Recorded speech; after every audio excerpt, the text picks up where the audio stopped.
All right, so I'm gonna go through and show a quick demo of this HTTRACK tool. And if you've never used it before, it's really neat because within a matter of minutes, you can very quickly copy a website down to your local host by just clicking some buttons. So check it out.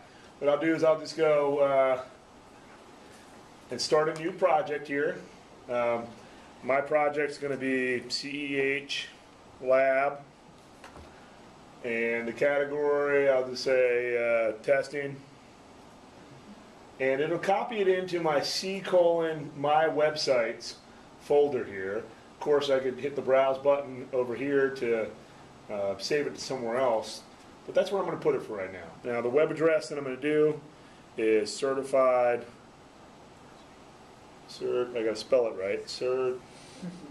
certifiedhacker.com, and I'll click next. I always like to click disconnect when finished. That way I don't leave any open threads out there. And then what I'll do is I'll click finish here, and we'll see what happens. So immediately it goes out. It's copying the cascading style sheet.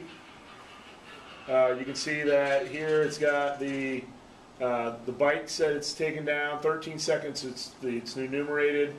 It's got a transfer rate that's really slow. Active connections, though, you can see it's got demos. It's copying JavaScript. So we'll just let this thing rip for a little bit and see where it goes. It's already got 1 meg that it's downloaded, and 36 seconds into the making now, 26 files have been written, which is pretty cool.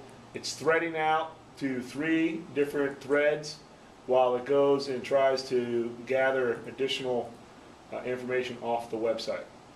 Now, what's interesting about this is that while you're doing this, we as site developers or application engineers, we can actually put a file out there that will hopefully do our due diligence to try to protect against these types of attacks that are doing this. What do you guys think that that file is that we would put at the root level of the website that would avoid people from scanning us? Is it robots? The robots.txt file. So in that file, you actually say, do not scan this website, or do not scan these specific entries or virtual directories in this website. So that's really important that you have that, because if you don't have it, then you may actually be in trouble with people just scouring the internet here to make sure that they have it. So I'm not going to continue to let this thing go because it would just take forever. But what I'm going to do rather is I'm just going to stop it right here, and I'll go ahead and just let the remaining ones come through. Okay, we're going to say finish here. And then over here, what I can do now is I can see in my websites, CEH Lab, if I was to come over here and just hit index.html, let's see what happens. So let me bring this up for you over on this screen. Stand by.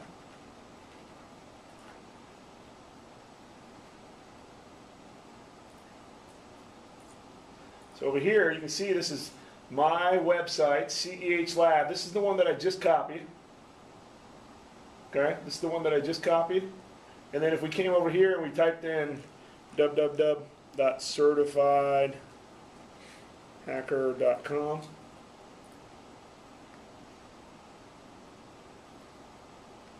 which one looks better? Is it number 1? Number 1? Number 2? Number 1? Number 2? I don't see any difference. Now, if I was spear phishing you or sent you a link in an email to go out to, let's say that you were certified hackers, your DNS entry is certified hackers, Would you be able to tell the difference? No. Or maybe you were, Florida Regional Bank, where it could have been Alabama Regional Bank. I mean, there'd be some subtle differences between the websites, but really what the attackers are looking for is, can I bring one down? Can I bring a site down?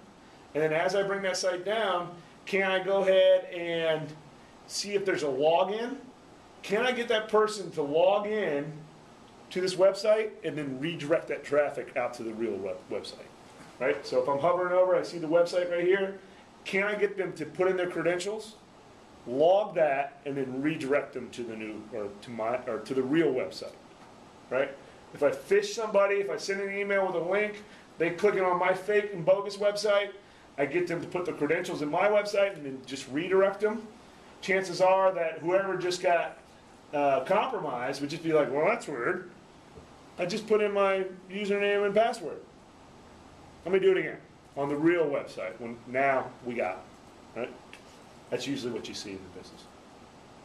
Does that robots.txt file, does that prevent them from copying it, or just notifies you that somebody is copying? So that is the best question that I've heard all day.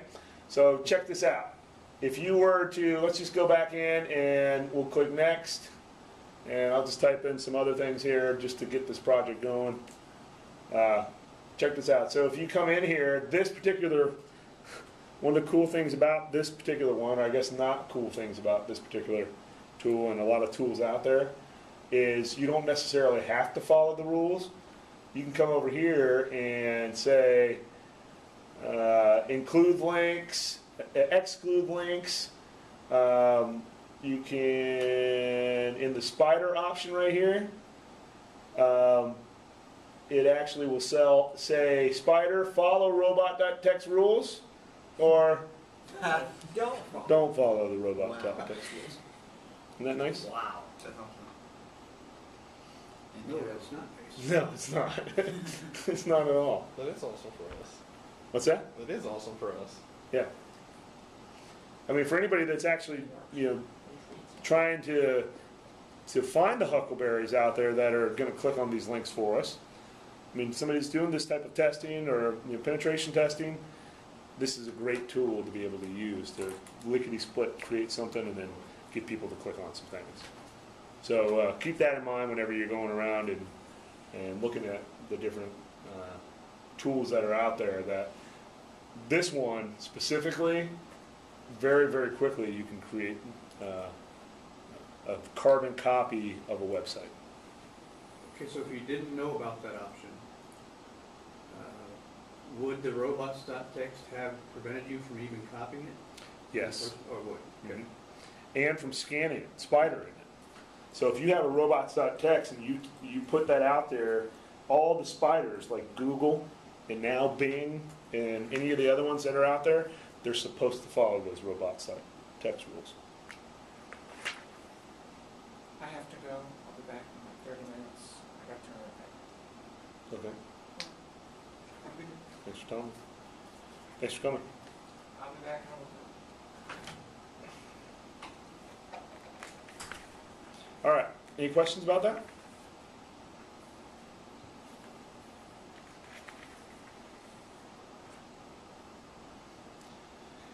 All right, so see if you can go out there and run through this lab on your own, because it always makes me feel better if I can actually do it on my own. So you guys go out there, play with this tool, see if you can get to work, okay?